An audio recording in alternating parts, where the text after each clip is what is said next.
அன்புள்ள நேயர்களே வணக்கம். இன்றைக்கி நுகர்வு கலாச்சாரம் அப்படின்ட்டு சொல்கிறோம் இல்லையா, அது ரொம்ப அதிகமாக போயிடுச்சு. நிறைய கடைகள், நிறைய பொருள்கள் அப்படியே குவிஞ்சு கிடக்குது. அதனால் ஒன்று வாங்கினாலும் திருப்தி கிடையாது. இதை மாதிரி இதை நல்ல பொருள் வந்துட்டால் அதை வாங்கிறது, இதை தூக்கி போட்டு அதை வாங்கிறது, அந்த மாதிரி நிறைய பொருள்களை வாங்கக்கூடிய இந்த நுகர்வு கலாச்சாரம் அப்படின்ட்டு சொல்லுவாங்க. அதை ப்ராடக்ட் பண்ணுறவங்கெல்லாம் எப்படி வளைக்கலாம் அப்படின்ட்டு தான் நினைக்கிறாங்க. இதில் என்ன பிரச்சனை அப்படின்னு சொன்னால், அது ஒன்றும் தப்பு கிடையாது.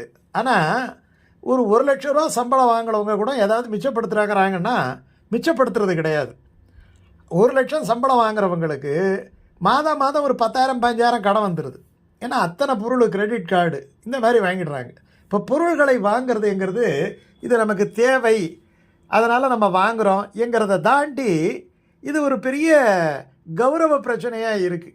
அவன் வாங்கிட்டான், நம்ம வாங்காமல் இருந்தால் சரியாக வருமா? அவன் 15 லட்ச ரூபாய்க்கு கார் வாங்கியிருக்கிறான், நம்ம இன்னும் ஒரு 6 லட்ச ரூபா காரையே வச்சுருக்கிறோமே. அதனால் இந்த கார் நல்லா ஓடினாலும் கூட அதை தூக்கி போட்டுட்டு அது ஒரு 20 லட்ச ரூபாய்க்கு கார் வாங்குறது, 27 லட்ச ரூபாய்க்கு கார் வாங்குறது, நமக்கு சிங்கிள் பெட்ரூம் பத்தலை. இன்னும் ஒரு விஷயம், இதில் ரொம்ப முக்கியமான விஷயம் என்ன அப்படின்னு சொன்னால், சில பேர் வசிக்கிறதுக்காக வீடு வாங்குறதே கிடையாது. வாங்குகிற பொருளை எங்கே வைக்கிறதுங்கிறதுக்காகவே வீடை மாற்றுறாங்க.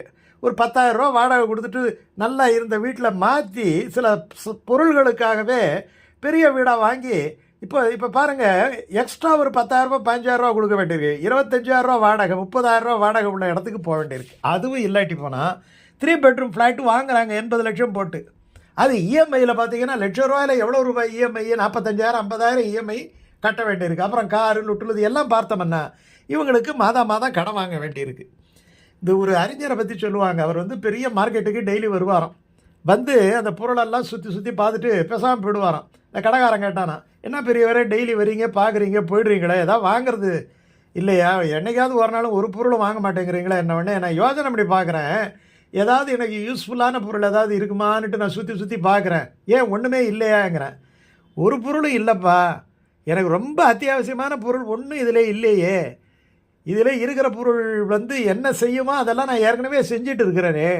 அதனால் இது இல்லாமல் வாழ முடியாது அப்படின்னு நினைக்கக்கூடிய எந்த பொருளும் இங்கே இல்லாததால் அப்படி ஏதாவது பொருள் வந்தால் வாங்கலாங்கிறதுக்காக நான் டெய்லி போகிறேன் அப்படின்னு சொன்னாராம். இப்போது எது அவசியம்ங்கிறது முக்கியம். இதனால் மிகப்பெரிய பிரச்சனை என்னென்னா பண நெருக்கடி, மன உளைச்சல், இது எல்லாம் பெரிய பிரச்சனை. இது ஒரு கண்டென்டாக வாழ்க்கை வாழுகின்ற பொழுது நமக்கு வரக்கூடிய நிம்மதி அது போயிடும். அது பெரிய கோடீஸ்வரம் கூட இந்த மாதிரி வாழ்கிறது கிடையாது. பெரிய பெரிய தொழிலதிபர்களெல்லாம் பாருங்கள், ஒரு விஷயம் சொன்னால் ரொம்ப ஆச்சரியப்படுவீங்க. வேலை செய்கிறவர் பார்த்தீங்கன்னா 15 லட்சம் ரூபா காரில் போகிறாரு. அந்த முதலாளி பார்த்தோம்னா ஒரு சாதாரண ஒரு ஆல்டோ 800 ஒரு மாருதியில் போகிறாரு. இது ஒரு வித்தியாசமாக இருக்குது இல்லையா? கேட்டோம்னா அவனுக்கு ரசிக்க தெரியல, வாழ தெரியல, காசு வச்சுக்கிட்டு என்ன பண்ண போகிறான் அப்படிங்கிறான். ஏன்னா அவர் கடன் வாங்க விரும்பலைங்கிறது தான் முக்கியம். ஏன்னா வரவுக்கு மேல் நம்ம செலவு செய்யக்கூடாதுங்கிற அளவுக்காவது இருந்தால் கூட நம்ம அது ஒரு பெரிய நமக்கு நன்மையை செய்யும். ஒரு திட்டமிட வேண்டும். திட்டமிடுறதே கிடையாது. இன்றைக்கி கையில் காசு இருந்தால் அது நாளைக்கு இருக்குமா அப்படிங்கிற கவலையே இல்லாமல் நம்ம செலவு பண்ணிடுறோம். அப்புறம் ஏதாவது எதிர்பார்த்து அவன் கொடுப்பான் இவன் கொடுப்பான்னு எதிர்பார்த்து செலவு பண்ணிடுறோம். யார்கிட்டையாவது கடன் வாங்கிக்கலாம் அப்படின்ட்டு நம்மளாக கற்பனை பண்ணிக்கிட்டு செலவு பண்ணுறோம். எங்கள் ஊரில் ஒரு ஆள் பார்த்திங்கன்னா நிறையா கடன் வாங்கிட்டு, யார் கடன் கொடுத்தாலும் வாங்கிப்பார். திடீர்னு பார்த்திங்கன்னா அவர் ஆளே அப்ஸ்காண்ட் ஆகிட்டார்.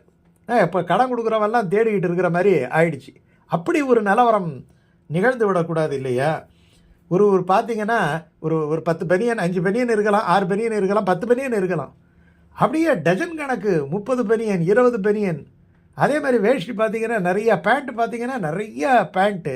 சில பேருக்கெல்லாம் பார்த்திங்கன்னா இதுக்குன்னே எக்ஸ்ட்ரா பீரோ வாங்க வேண்டியிருக்கு.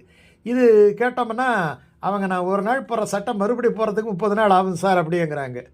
அதில் என்ன ஒரு பெரிய கம்பீரம் இருக்குது அப்படின்ட்டு எனக்கு தெரியல. சேமிக்கிற பழக்கமே கிடையாது. அது ஒரு விதமான விரக்தி மனப்பான்மையை கொடுக்குது. ஏன்னா சேமிச்சு என்ன சார் பண்ண போகிறோம்? ஏன்னா தூக்கிட்டா போக போகிறாங்க? தூக்கிட்டு போகிறது கிடையாது. பக்கத்தில் வரவங்கிட்ட கடன் கொடுத்துட்டு போயிடக்கூடாது இல்லையா? கடன் கொடுத்துட்டு திடீர்னு ஏதாவது ஒன்று ஆகுதுன்னா வீட்டில் சேமிப்பு இல்லாட்டி கடன் சுமை இருக்கக்கூடாது. அடுத்தது எந்த சேமிப்பும் இல்லாமல் அடுத்தவர்கள் வாழ்க்கையை தொடர முடியாத அளவுக்கு நெருக்கடிகள் இருக்கக்கூடாது இல்லையா?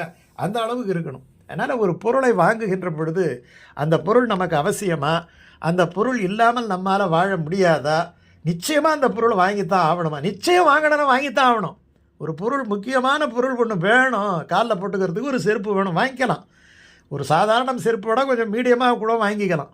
ஆனால் ஒரு 4000 ரூபாய் 5000 ரூபாய் உள்ள செருப்பு தான் என் காலுக்கு வேணும், அந்த காலில் அந்த செருப்பு போட்டால் தான் நடக்க முடியும் என்கிறதெல்லாம் அதீத கற்பனை. அது தேவையில்லாத ஒரு விஷயம். வாழ்க்கையை கொண்டு போய் சிக்கலில் விட்டுற விஷயம். எந்த மகிழ்ச்சின்னு சொன்னோமோ அதுவே மிகப்பெரிய துக்கமாக அழுத்தி பல பேர் பார்க்குறோம் இல்லையா? எத்தனை பேர் ஒரு கட்டத்தில் வாழவே முடியாமல் தங்களுடைய வாழ்க்கையை முடித்துக் கொள்கிறவர்கள் என்றால் அந்த பண நெருக்கடியாக தானே. பெரிய சம்பளம் வாங்கினவன் திடீர்னு இந்த மாதிரியான ஒரு முடிவுக்கு வருகிறான் என்ற காரணம் இந்த சுமையை தாக்கு பிடிக்க முடியவில்லை. மகிழ்ச்சியாக இருந்தவனுக்கு திடீரென்று மகிழ்ச்சி குறைகின்ற பொழுது அதிலிருந்து மீண்டு வர முடியாமல், வழியும் தெரியாமல், கடன்காரர்களெல்லாம் கழுத்தை நெருக்குவதனால் அந்த பொருள்களெல்லாம் விற்றா என்ன கிடைக்கும் உங்களுக்கு?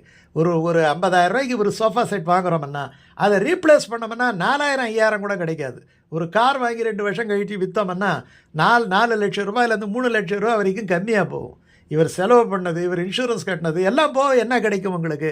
ஆக டெப்ரிசியேஷன் ஆகக்கூடிய பொருளை மேலும் மேலும் சேர்த்துக்கிட்டு அதுக்கு ஒரு இடம். ரொம்ப பேர் கார் வாங்கி இடம் இல்லாமல் ஏதோ ஒரு இடத்துல மாதம் 5000, அது அது அது கட்டி விடுறவன் எவ்வளோ சாமர்த்தியசாலி பாருங்கள். அவங்ககிட்ட கார் இருக்காது, ஆனால் கார் உள்ளவன் அந்த வாடகைக்கு இடம் தேடி 5000 10,000 கொடுத்து அவர்கள் பண்ணுறாங்க. இது ஒரு ஓவர் ஹெட் எக்ஸ்பென்சஸ். இந்த மாதிரி செஞ்சோம்னா இது நமக்கு ஆபத்து, நம்முடைய குடும்பத்துக்கு ஆபத்து. அதனால் இதுக்கு பார்த்திங்கன்னா இப்போ ஒரு விஷயம் இருக்குது, குறைந்த பொருள்களோடு வாங்குவது, மினிமலிசம் அப்படின்ட்டு ஒரு பெரிய ஒரு கான்செப்டே இப்போ உருவாகிட்டுருக்கு. குறைந்த பொருள்களோடு வாங்குவது. பெரிய ராக்கெட், விண்ணில் போகிற ராக்கெட் பார்த்திங்கன்னா கொஞ்சம் கொஞ்சமாக எடையை கழட்டி போட்டுக்கிட்டு போவோம், அப்போ தான் அது வேகமாக இருக்க முடியும். அதனால் நமக்கு எந்த இடத்துலையும் நமக்கு பொருளை அடைக்காமல் நமக்கு என்ன தேவையோ அதை மட்டும் கொண்டு வாழ்வது உண்மையிலே ஒரு மகிழ்ச்சியான வாழ்க்கையை தரும். வாழ்க்கையில் மகிழ்ச்சி என்பது பொருள்களாலே கிடையாது, அது ஒரு ஸ்டேட் ஆஃப் மைண்ட், மனநிலை இல்லையா? அந்த மனநிலைக்கு பொருள்கள் அவசியம் என்று நினைப்பது ஒரு மோசமான ஒரு நிலைமை, நம்மை ஆபத்திலே கொண்டு போய்விடும் ஒரு நிலைமை.